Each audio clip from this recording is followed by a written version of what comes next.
Here with you now for more on the bungled federal response to this crisis, former Democratic presidential candidate and Senator from Massachusetts, Elizabeth Warren. Senator, you issued a plan, a fairly comprehensive plan around this weeks and weeks ago.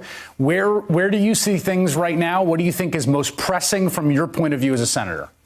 Look, the most pressing part is people's health. And so, as you've heard all evening, it's about making sure that the tests are available, that they are available for free. We really need to ramp up on that.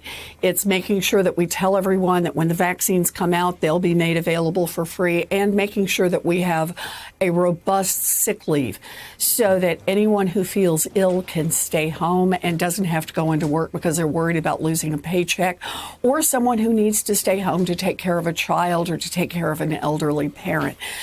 Those are things we need to be doing immediately to be able to stem the spread of this virus, or at least slow it down.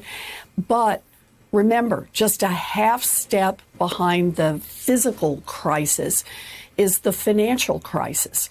We've seen it in the stock markets. We've seen it in businesses closing, people out of work. And so we need to be pushing right now on a stimulus package. And that's what I wrote about today, the importance of getting the right stimulus package out there and getting it out now. So I want to talk about that in just a second. But first, your response. I mean, the president today struck a notably different note. I mean, clearly someone has talk some sense into him, for sort of lack of a better phrase. This is serious. It's going to last a while. Are you encouraged by that? Do you feel like the message has gotten through? And has it gotten through to your colleagues in the U.S. Senate? Well, I'll be a lot more encouraged when people start actually taking action in this administration and in this Congress. We need to get out there. We have not yet gotten the House bill through the Senate and over to the president for his signature. This is the first step bill on making sure that there's enough money to cover the first steps around health care and the first steps around sick leave. But like I said, now is the moment to be getting the financial package out there as well. It's important because it reassures everyone that there are actually grown-ups in charge and that there really is a plan that we can execute on. It's important that everyone sees that and that it be a reasonable plan that really will help. So give me your top line on that that package. Lots of ideas floating around. There's cash assistance. There's the talk about bailouts for the airline industry. There's talk about some systemic risk that might be rippling through the credit markets. How do you see this? So I start this with, let's learn what we should have learned from the 2008 crash.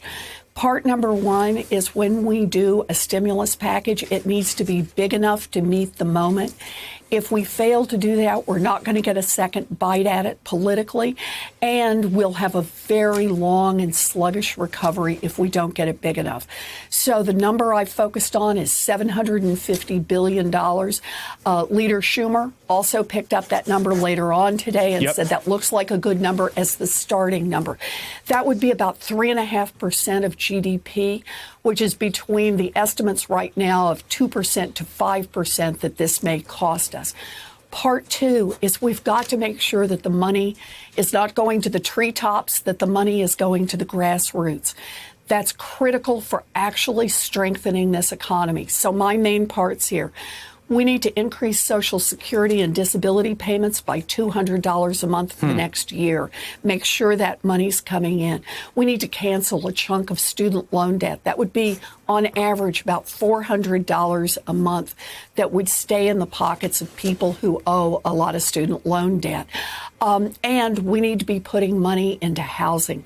Use this opportunity to restore, repair housing that needs to be done, public housing, build new housing. That gives us jobs in the short run, and it gives us housing we need over a longer arc.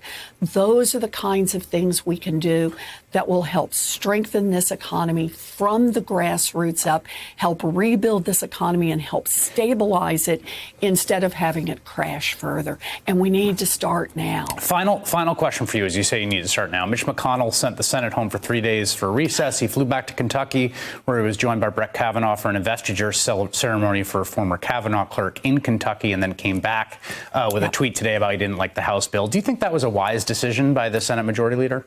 No, I think that it was absolutely irresponsible of the Senate leader to do that. He ultimately called everyone in for a vote tonight, a vote that did not occur because he worked out a deal. He had a problem in his own party, a deal that could have been worked out last week. And we have still not moved forward on the coronavirus bill. This makes no sense at all. It's as if he has no sense of urgency about this problem and no sense of what to do. You know, you started this by asking me, do I feel better that Trump has at least admitted that there's a problem? Sure, but it's time to act. Yeah. We should have been acting months ago. And if that message still has not arrived with the president or with Mitch McConnell, then we're in real trouble. Senator Elizabeth Warren, thank you so much for your time. Thank you.